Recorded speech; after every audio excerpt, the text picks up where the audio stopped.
What up, peeps? It's your girl Dash coming back to you from Real Takes. Today I'll be doing a review to Black Lightning Season 2, Episode 11. This is called The Book of Secrets, Chapter 1, The Prodigal Son.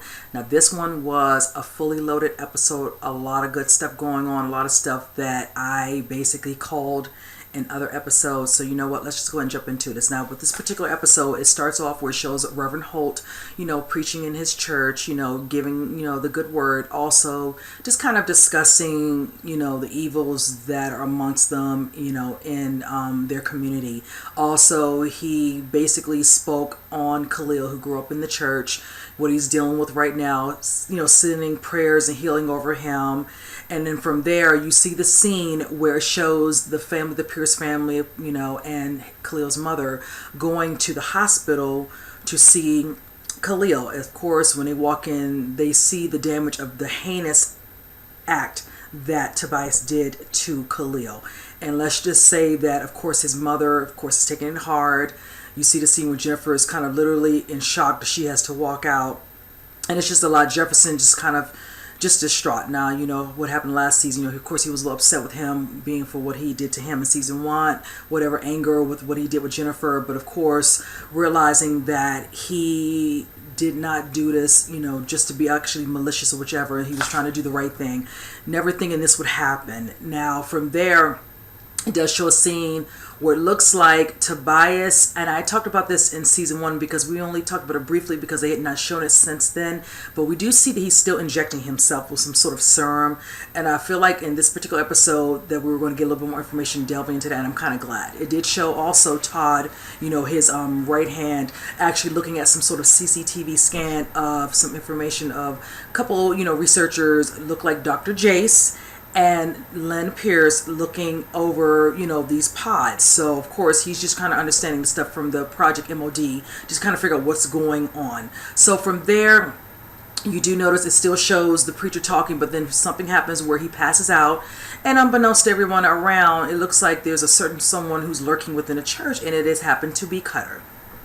Of course, that's tying up loose ends, whichever, and almost probably a way for Tobias to get back at Reverend Holt for not giving up, his actual space of that clinic, whichever he's going to use for his own personal, reasonings or whichever. So he's trying to just get him out. And now that, of course, Khalil's not here to help him or warn him, this is what happened. So from there, you kind of see a scene of when Jennifer went out.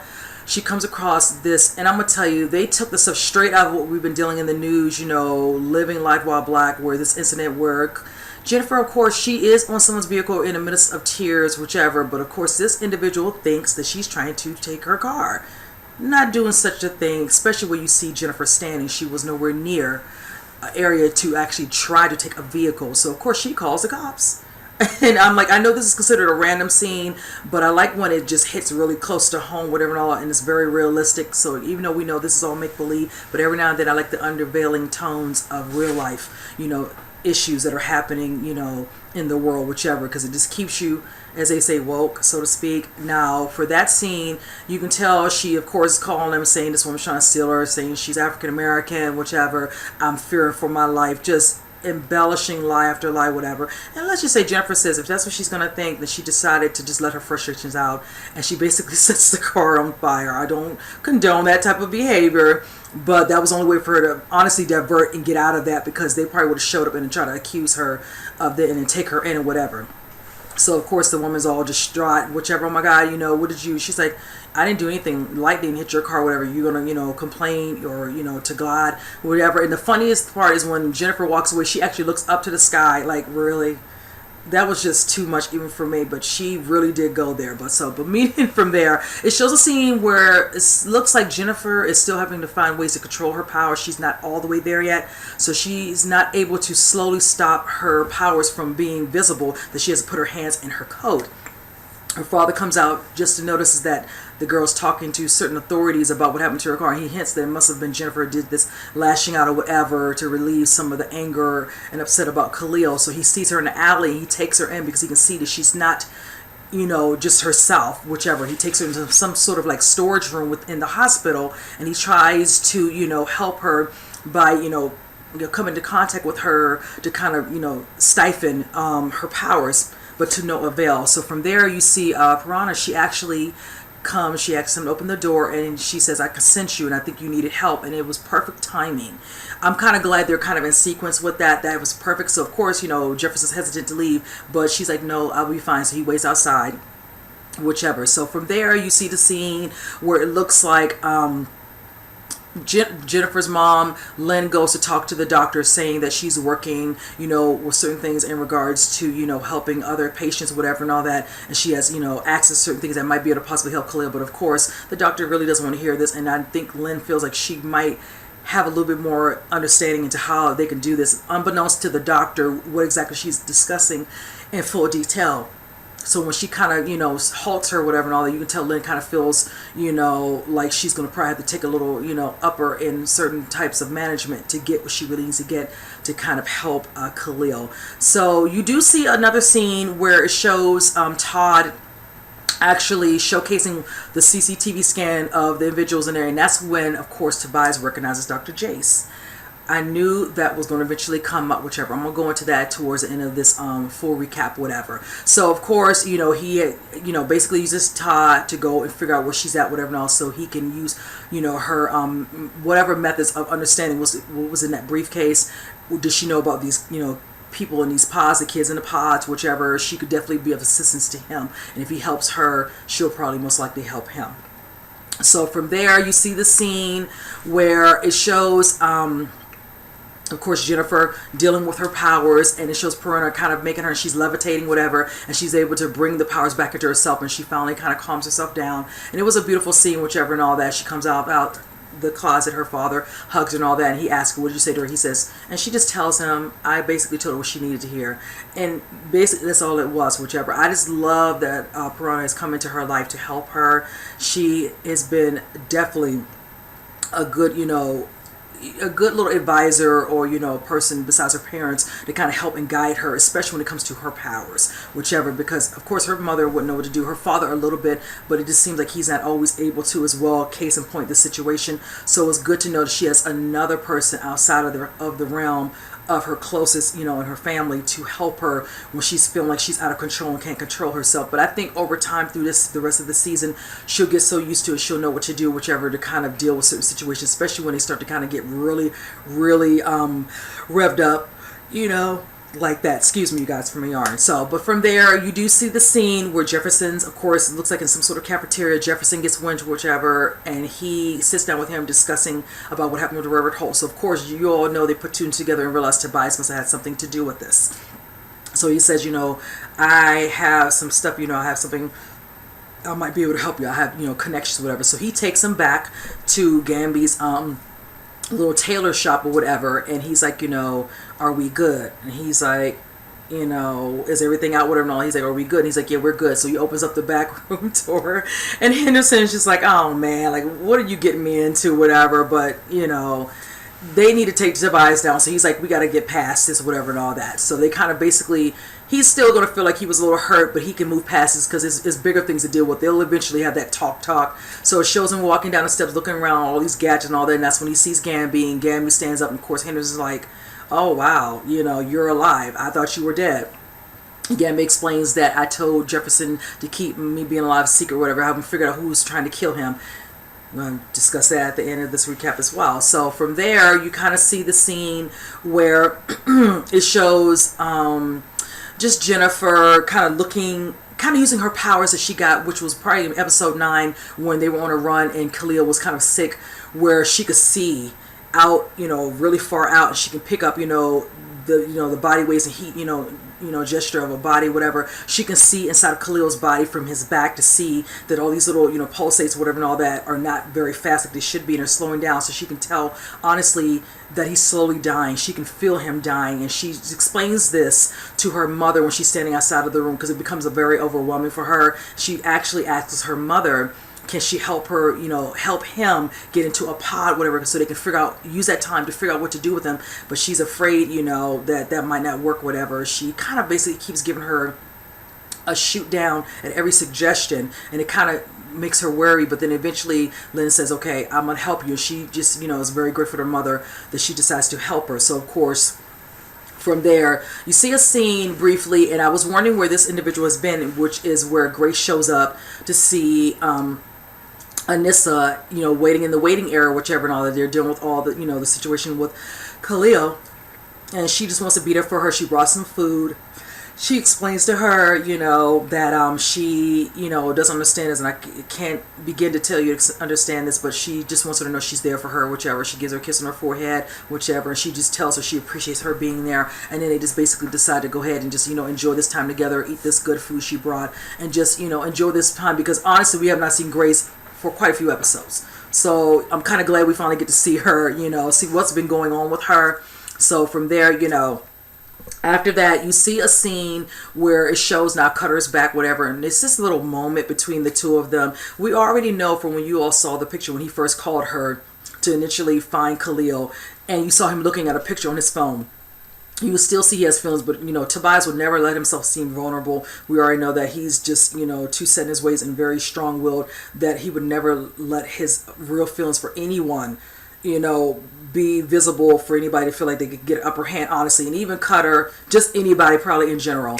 And it just shows her, and he apologized. She's like, "You're apologizing," whatever. She said, "Well, it's all forgotten, whatever the situation that happened to them, whatever she's doing now." She says she feels like it helped her to get to where she needs to be, doing what she wants to do in a better place, whatever. And he's like, "Okay, great, whatever." No, he just shrugs it off and tells her to get rid of the body, because he was basically torturing somebody like a waterboard. So that was very interesting, that little scene with them. I keep wondering if we're going to get a little bit more, but you just never know. She doesn't seem like she's going anywhere anytime soon. I really thought that once Cutter delivered Khalil, that she was not going to be on any episode. So it looks like they're keeping her around. Excuse me, you guys. My apologies. I'm getting a little sleepy. So needless to say, from there you see the scene of Lynn coming back, and she is basically walking up to the doctor to give her the document showing where she's gotten the okay to do the test on Khalil, check over him, and also got the signature of his mother to say she can do what she needs to do to help him, whichever. Because at first the doctor didn't want to budge, but once she showed her document saying that she could either sue her, sue this hospital, and then whatever money she gets, sue her, to almost basically saying that she'll sue you to the point where you're homeless. That was harsh, but she had to do what she had to do, because the woman would not budge, and you can clearly tell she was not planning to. So she just had to go with the upper hand, whichever.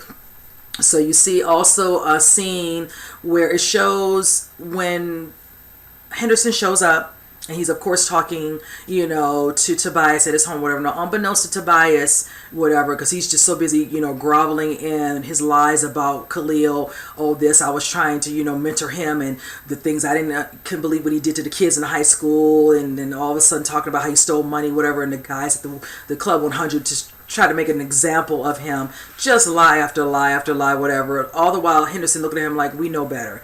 So he does not know that he's basically casing his place just so Gammy can get what he needs to get, because of course Khalil gave information to Jefferson to kind of help him with what could possibly be in the house.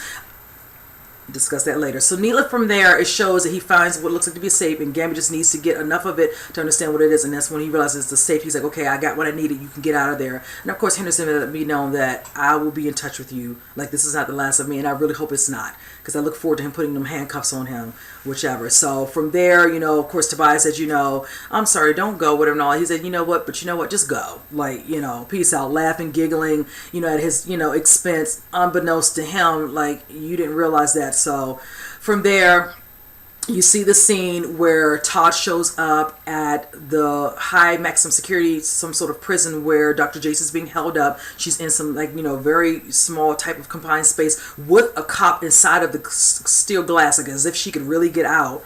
And he basically pays off the cop to sit there, whatever, he gets in there, and he used some sort of gadget to take her little kind of like what they have inside of her, like her little, tracking device in her leg, and he puts it into some pen. That's some good technology for you. And from there, he basically takes a shot of her reading her book on her bed, and he makes her stand up, and he uses that part of that pen to give the hologram so they can go ahead and leave. So the whole time, the cop's going to stay there, make it look like he's doing what he's supposed to be doing, whatever, and he takes her to see Tobias. That's when they have some sort of a reunion. Here we are, knowing that they actually did know each other, her giving him the serum, for him and them both. That's why they both look so young, because she, of course, was the first doctor at the time to deal with these particular kids from these pods 30 years ago, whatever. So we can not really, she's not looking at her true age like she should. Same thing with Tobias. So it's just like more layers on top of more layers with them. But I like how, she let it be known if it wasn't for me, whatever, and all that, he would have been dead a long time ago, whatever. So that serum, whatever she gave him, he's able to replicate it, to keep taking it, hints at the beginning of this episode. So from there, it shows him discussing the things of what happened to her, why she's locked up, what she was working on when they saw the video of her getting into altercation with Lynn, when Lynn decked her in her face and had them remove her because she caused half of the kids in the pod to die, and it only left so many of them left or whatever for them to figure out what's wrong so they can find a way to let them get out of the pods and try to start slowly living some sort of normal life. So from there, you see the scene of Lynn basically showing Jennifer kind of caressing, Khalil, whatever, and just kind of feeling sad or whichever. Then it shows a scene of Lynn actually and Jefferson talking to her about, you need to make peace with it, whatever, and all that. He doesn't have much time, whatever. You need to enjoy this time, say what you need to say to him, so you don't regret that you didn't have this moment to do that. So from there, it shows this beautiful, beautiful scene of them walking in Garfield, and it looks like the setup is some sort of prom, and she's dressed in this beautiful gown, and he has on this beautiful white tux, whatever, just two beautiful people, whichever. And of course, he doesn't know what's going on. And she's like, we're at prom, whatever. And he's like, no, what's going on in my dad? And she's like, no, not yet. But you're in this, in my head, in my mind, whatever. You're in my safe space. So they kind of show them walking. He's kind of looking around all the beautiful decorations and all that. And he kind of sees through the the doors that go probably into maybe the gymnasium or whatever. It's kind of like a white light. And he's kind of looking at it. And of course, he leaves her standing there, kind of looking at it, and he kind of comes to terms with, he knows that he's slowly dying, whichever. So he tries to take advantage of this moment where it shows them, and he's like, I love you, Jennifer. She's like, I love you. And he comes over and gives her this little beautiful kiss, and they kind of started to dance. He's holding her and all that, and all of a sudden you see what looked like to be him, and all of a sudden it's just, the silhouette of him is gone. It's just her holding nothing. And then she kind of comes out of it, and then it kind of shows her, Khalil's mom. Both of them are standing near Khalil, and then of course Anissa, Lynn, and Jefferson are standing in the back, and you slowly see it. She knows it's coming. They keep looking at his heart rate, the pulse rates, whichever, and it shows him, whichever, kind of going in and out, whatever, and before you know it, it just starts to bleep a flat line, and that's when he's gone. They kind of look under and see that his eyes are basically wide open, but he is gone. And that's when Khalil's mom breaks down. You can see Anissa starts breaking down, and Jennifer's breaking down, in front. Lynn's kind of distraught, and of course, Jefferson, he's just kind of looking to the wayside, just like, oh my goodness. And that's when you just kind of see that part where she's panning, just kind of looking at Khalil. There's the last scene you see of Tobias breaking down some sort of wall. That's kind of where probably those pods are, the 4 that they said they were trying to find, hints from the previous episode that Todd explained from the video that they had for those 4 individual heartbeats or whatever from wherever. They didn't know the location. Dr. Jace definitely knew, and she still had the code, which I found really interesting how she knows the code of that. So I don't know if these people have been getting taken care of, or they're just in a pod, just sitting there, so I'm hoping we'll see more moving into the next episode. But it shows, after he broke it down, it shows Dr. Jace, it shows the cutter, and it shows Todd right there behind him. Once they open up the door, after Dr. Jace opens it up with her code, you see this dark green light of wherever the pod is, similar to how the pods were in this other space that the ASA had, where it was more like a blue colored, neon color. This time it's like all green looking, like a green infrared of sorts, and it just shows, the color, and you see, Tobias's face with this little signature smirk of his, and then the show kind of just goes off. Now for me, I said it and I called it. I said, I feel like he's going to get in contact with Dr. Jace. I did not realize in what capacity he knew her, but now it's starting to make sense, whichever, if he was one of those ones 30 years ago, whatever, who ended up getting this type of serum, even if it didn't have to do with the pods, but they were doing other experiments. That's what I want to know more of. Not just the pods, not these little super metas, what else did happen? How did he get the serum? I want to see, actually, I want to see a flashback of this. I'm hoping we get to see something like that, or they go into more discussion where they show Dr. Jace and Tobias talking about the past in more detail. That would be nice. But yeah, I think Lynn should be very weary now, because something makes me think, and I called this, and I feel like this can come true as well. Dr. Jace might be out for revenge to get her for, putting her back in custody, whatever. You killed some kids. What did you think was going to happen? You're the reason they're in these pods to begin with. You're part of them working with ASA with this particular type of program, So I just feel like if she tells him about those three individuals, like I said, which are Jefferson, Anissa, and Jennifer, and these powers, where she's like, what we could do, the test we could run, it's going to be right. We already know, this is the show. I know full well that's not going to happen, but it's a possibility one of them will start making tests. One of them could be caught and be tested on. That's a possibility. So, but I just hope not all three of them, whichever. So that will be interesting how this plays out for the rest of the season with that. Now, in regards to Henderson, Jefferson, and Gamby working together, I'm hoping that Khalil give even more information of anything else that he could help them with, whichever. If any other hiding places he knows that he had, because of course Tobias knows he knows things, but he doesn't realize that he might have told them certain things as well, because he's feeling that he left them on his deathbed when he yanked out the artificial spine, that he might have not had it in him with enough energy to even be able to speak up on the things that he still knew about, because he's barely hanging on for life. So I'm glad that he told Jefferson as much as he could of knowing his location, all these different things, so they can keep tabs on him. And I'm hoping they see Todd with him and Cutter, because I'm going to tell you like this, Jennifer is going to be on a warpath. She's going to comfort Tobias. She is so powerful. It's going to happen. And Cutter, she's basically spared you, but now this time she's not. It's a done deal. Once she gets her hands on him, and I don't even care about Todd. Todd seems like he's relishing in working with somebody who's evil. And I said this before, and I think some other people agree with me. What makes you think once he gets what he wants from you that he won't try to dispose of you as well? Now, Cutter wouldn't be the same, whatever, because she's very quick and fast, whatever. She can probably get away. But as for Todd, I don't think so. I think he's going to use him all the way up till he can no longer use him, and then eventually he'll get rid of him, because he doesn't want anybody who can assume that he's done anything wrong, whatever, and then be able to trace it back to him. Case in point, those old individuals from back in the day who helped kill Jefferson's father. So, from that, then also another thing I'm really looking forward to knowing, again, like I said, is about Grace. We have been getting breadcrumbs. I need to understand what is going on, what are her abilities, what does she have, what kind of, is she some sort of metahuman? What is she? I said, when you see her eyes get lightly white, it makes me wonder. I keep thinking she's some sort of, creature or whatever, but that's not to say anything. I could be totally off. But just the fact that they gave us those 1 or 2 episodes where you see her powers coming out, she's had to contain them. I just wonder if she's going to have a moment of distress where she's out with Anissa and it's going to come out. I said this before, that could possibly happen, and she needs to just come clean with her. That means that if she comes clean with her, who knows, Anissa might come clean with her as well, and then you don't have to, keep things from each other, because like you said, neither one of them knows their truthfully. So, we'll have to see how that pans out with that, though. But yes, overall, this was a good episode. I'm looking forward to it. I think we have, I don't know if I want to say if it's either 16 or 18 episodes overall total. So we're already in episode 11. So we have like a good, maybe 6 or 7 more. So I'm just going to enjoy this for while it lasts, because it's going to go by so fast, and it's going to be bummed how we would wait again till October for the show to come back again. But I'm liking this, and I feel like, now we're going to progress a little bit, whatever. I hate it, that we had to lose another good character on here.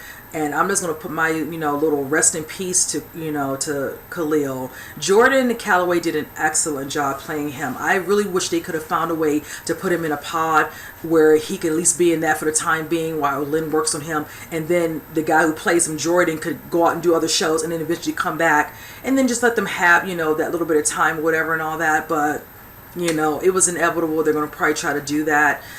Oh, it just bums me out. That was just so sad, to see him go, whichever, but at least they got that little moment where they showed them together, all dressed up, it's looking, beautiful, him having that moment, even though it was all in her mind and her little, safe place, safe space.